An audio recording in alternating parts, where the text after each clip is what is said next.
Good morning, everyone. Thank you for coming to this meeting of the Board of Health, El Paso County Public Health. We're grateful to have everyone this morning. I don't have a gavel, so that's going to do it to open our meeting this morning. We appreciate everybody being here. I'll start off with a roll call. Let's start with our Vice President, Doris Ralston. Here. Commissioner Cami Bremer. Present. And Commissioner Lojinos Gonzalez is joining us remotely. Are you with us, Lojinos? Okay, we will check on that to see if he is able to, first of all, hear us and if we can hear him if he has comments to make. City Councilman Dave Donaldson. Here. General Jack Briggs. Here. Mayor Glant Havinyar. And Dr. Deborah Chan. Here. And myself, Ted Colas, I am here. And Dr. Vu is unable to attend today. He is. Okay, I need a motion and a second to approve the agenda. Doris Ralston, so moved. Thank you, Doris. Deborah Chan, second. And thank you, Dr. Chan. All in favor of approving the agenda as written, let it be known by saying aye. Aye. Aye. Any opposed? Okay. All right, Board of Health comments. I'll kind of go around the room and I'll start off with Mayor Havinyar. Okay, Dr. Chan. No comments. Doris? No comments. Councilman Donaldson. No comments today. Okay, Commissioner Bremer. No, and General Briggs? No comment, thank you. Okay. Well, I would like to mention, and we have Lojinos Gonzalez, our county commissioner. Is he on yet? Okay, not seeing anything. I do want to mention that as we continue to observe National Substance Abuse Prevention Month, the DEA, National Prescription Drug Take-Back Day, will be held on Saturday, October 28th. The local sites for the drug take-back will be the Fountain Library and the Security Fire Department, and the hours of that will be between 10 a.m. and 2 p.m. on October 28th. Our Fountain Valley Communities of Care team has provided a flyer. I think we have those flyers in the room, so you can pick those up if you're interested in that. And all of this is to reduce and prevent drug addiction and overdose by properly disposing of unused expired prescription drugs. So if you have those in any of your medicine cabinets around the house, this is your opportunity to get rid of them safely. Okay, I do need a motion and a second to approve the minutes. You've all had an opportunity to read those. I move to approve the September 27th Board of Health and Public Health. Thank you, Doris. Okay, and thank you, Mayor Havinyar. All right. All in favor of approval of the minutes, let it be known by saying aye. Aye. Aye. Any opposed? Again, none. Okay. Do we have any public comment for items that are not on the agenda? I've not been made aware of any. Looking around the room, I don't see anyone. Okay. Well, we will move on to the next item on the agenda, and that is our finance and budget report.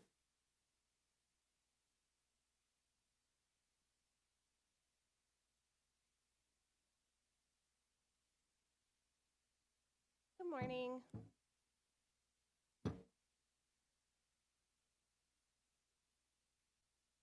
So today we are reviewing reviewing the September 30th financial information. I believe this is a part of your guys' budget. At this time, we are showing revenues are coming in slightly behind budget, but then again, expenditures are also slightly behind budget as well. So as we're seeing those vacancy savings, we're again not being able to draw down on those 100% reimbursable grants. One thing I do want to point out overall, we are seeing quite a favorable net impact at this time. I do not anticipate it to be quite that high by the end of the year. A lot of some expenditures will be coming in throughout the year, a little bit later, so I wanted to prepare you guys for that. Any questions for me on this? Questions?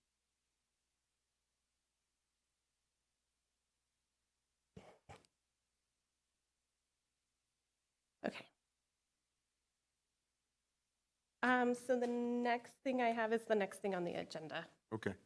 The 2024 preliminary budget.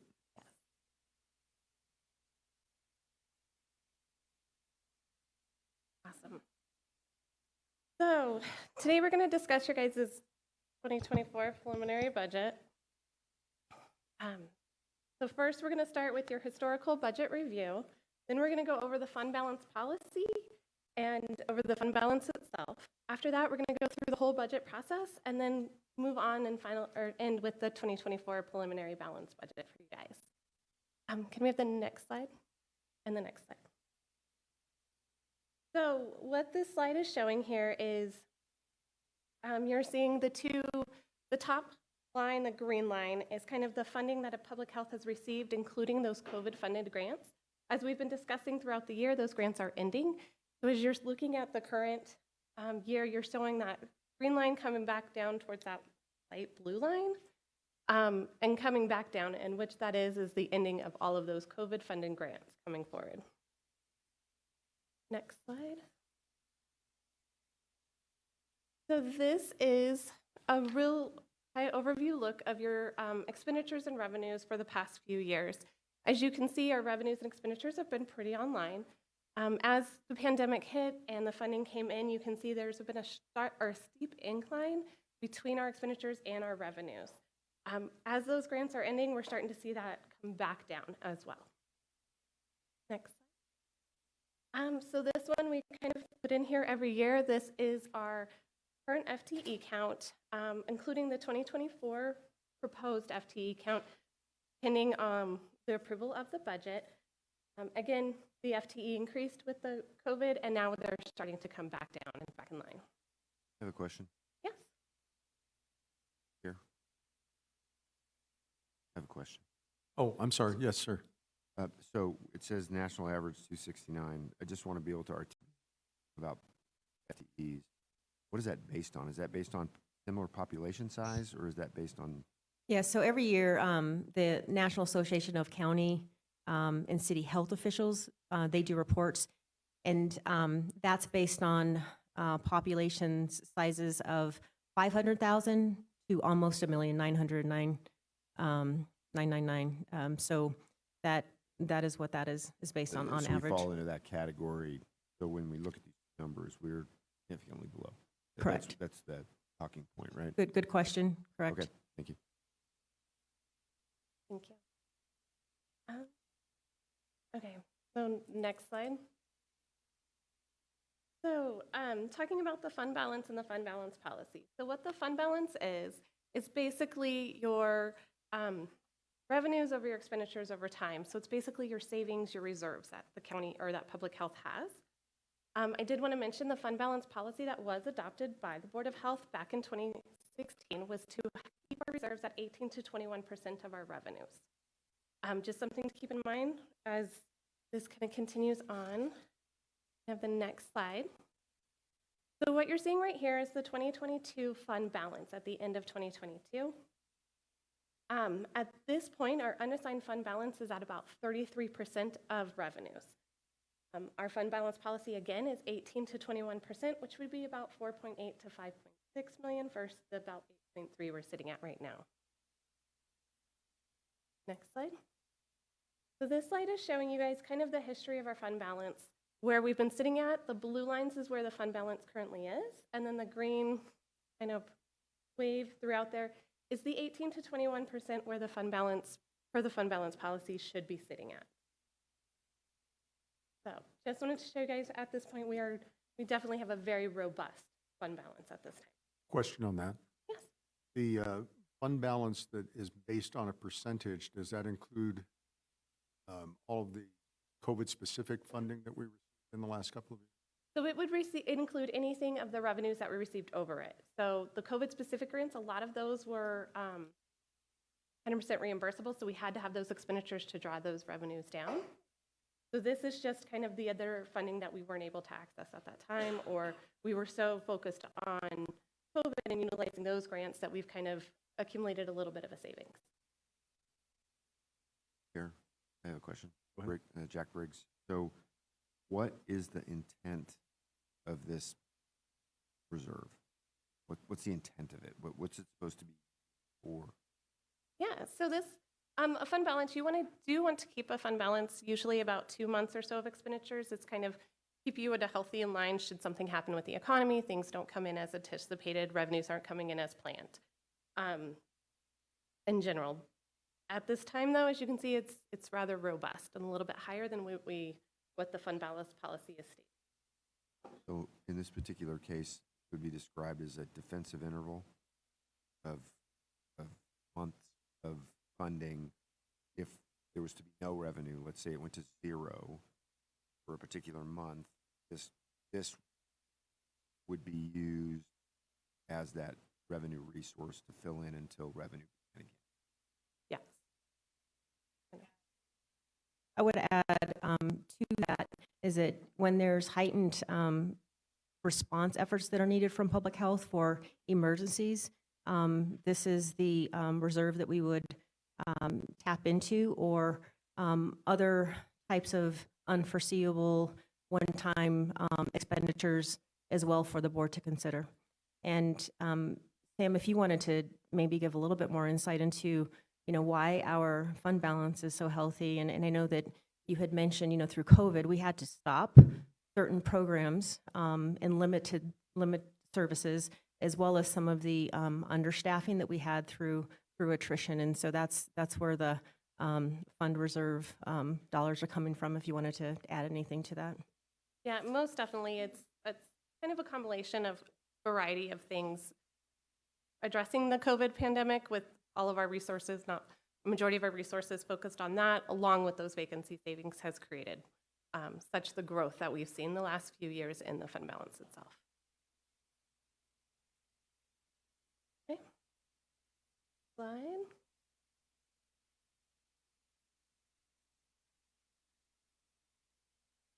So the next slide, we'll start going over the budget process itself. From June through July, we began the preliminary process with public health and leadership, kind of going through everything. From August through September, we did a very thorough review of the staffing, and we did provide some budgetary training with program managers. In September, we went through and we removed any one-time costs from the 2023 budget.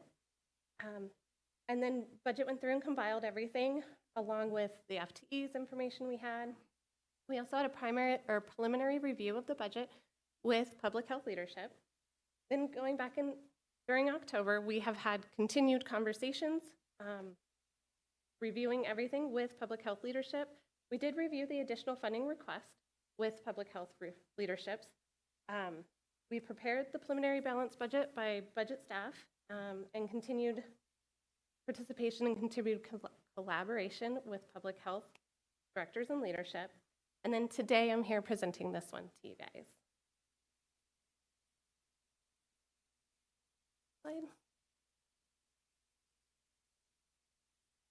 So in the next slide, we'll start reviewing kind of other things, other items we've gone into detail.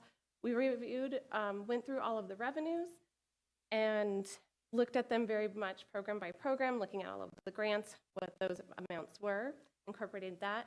Again, we did a complete review of staffing, and we ensured that staff was coded to the correct cost centers that they should be. We reviewed operation expenditures.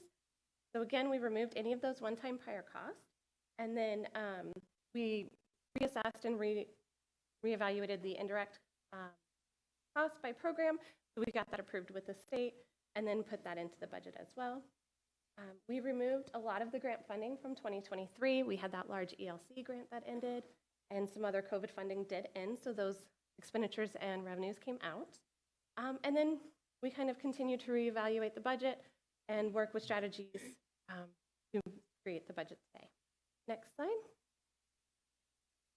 So some of the highlights in this, you will see, we are requesting an increase to staffing to help meet the growing population demand upon our public health services. Right now, we are requesting an increase of 6 FTE to help support environmental health services. We also included some one-time cost into the budget. And then we were able to fund a couple additional funding requests very, very minimally that there was there. Next slide. So this slide is showing you, the very top line is the population growth of El Paso County over time.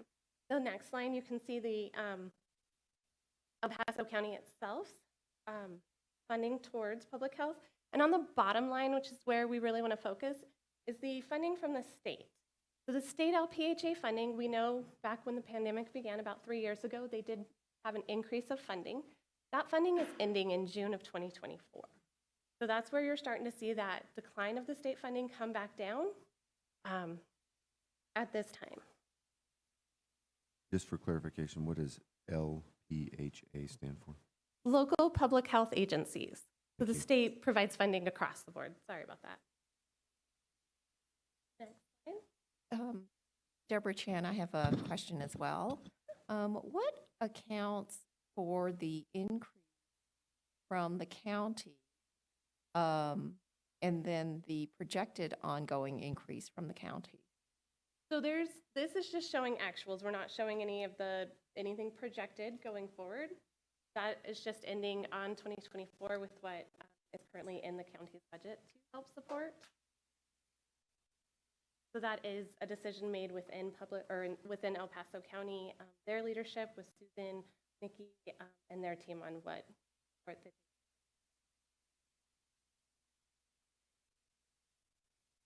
Dr. Chan, that what accounts for the increase from the Board of County Commissioners who decides how much funding goes to local public health?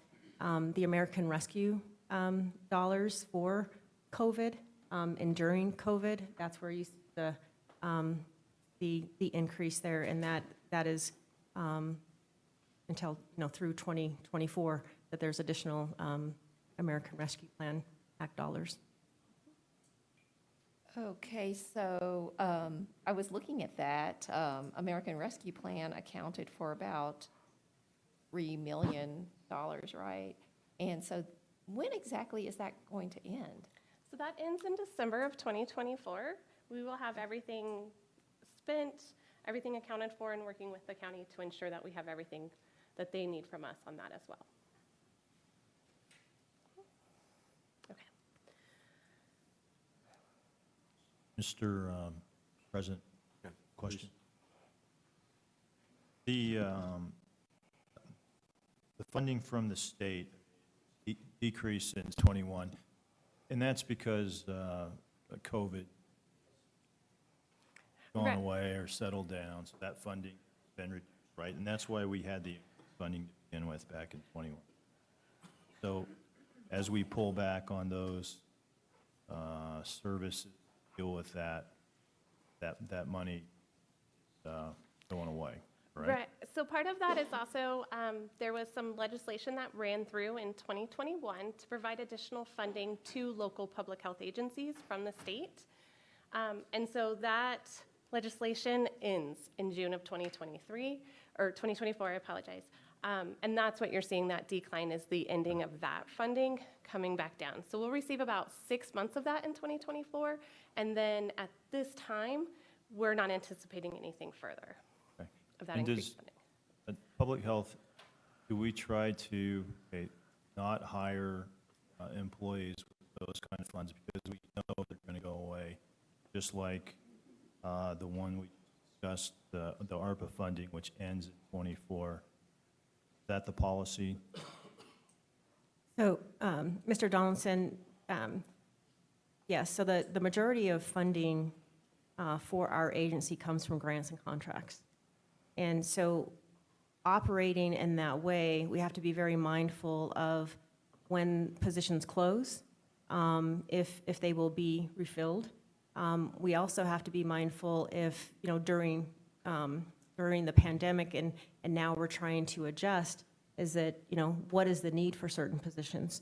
We've gone through reductions in force, and we have eliminated some positions as well. And on the previous slide, you see our steady state. And with the state of Colorado, a steady state is provide a little bit over $1 million for a population of 757,000.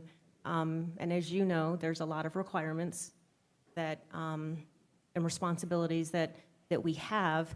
and the additional dollars that was provided to us during COVID will end in the state's fiscal year, June 30th of 2024.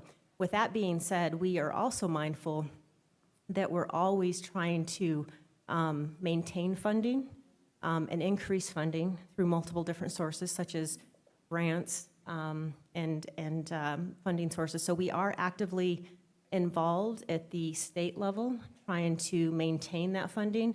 But if the state legislature does not allow for that or support that, then there will not be any additional revenue starting June 30th, and we're not putting that in the budget as a planning assumption. And so that is shown in the 2024 budget. So our planning assumption is that that funding will basically continue as it currently is, correct? The planning assumption is that it's all just under $2 million currently. So in the 2024, we're not planning that funding source will be renewed, and so that will be cut back around $500,000 or so. So our steady state, what we're planning is state per capita dollars, about $1 million. Okay, thanks for Steady the state. clarification. Some of the additional budget challenges that we face this year, some of them have been ongoing and continuing. El Paso County has been growing since 2008. We've seen a 27% increase in people coming to the county. Health departments our size, as we've also discussed, typically have an average of FTEs of about 269. While we are running, again, we are requesting for 197 for 2024. We are anticipating and dealing with the ending of the increased state funding. Recruiting, hiring, continuing training, that still continues to be a problem. We're working on and trying to address that as best we can. There's been an increased demand for public health services all across the board. We need additional capacity to respond to emerging issues, such as deployment of personnel in response to COVID type of a pandemic. And again, something we constantly kind of remind everybody of is our grants are very restrictive, and a lot of them are very time specific. So as we continue to work on getting more grants and expanding the grants we do have, they are very specific on the items that they will fund as well. So some strategies for the next slide that we implemented. We are going to continue to participate at the state level funding and advocate to increase to keep the increased funding ongoing. We will continue to support legislation that increases this funding. We're continuing to work together to seek out additional funds or additional grant funds, and work together with our countywide partners on securing funding to ensure that we can meet public health needs and to protect our citizens. Next slide, please. Deborah Chan, I have another question. This may be something the other board members already know, but I don't know this, so I'm asking. So for the FTEs, are these always permanent full-time positions, or are some of them contracts tied to grants? When we post and recruit, the job announcement identifies whether it's a grant-funded position or not. So if grants go away, then it's known that the FTE will go away. But I will also say that we've operated like this for, I've worked at the agency for 20 plus years, and working for an agency where the main source of funding comes from grants, it's just an ongoing effort because we want to maintain the staff, and then we are aggressive in going after grants and seeking funding. So for example, we just received one of the biggest grants for CDC infrastructure. And so if certain FTEs are going away, we figure out with our strategic plan, like what is the business need, public health need, and then we kind of shuffle that. So that's a constant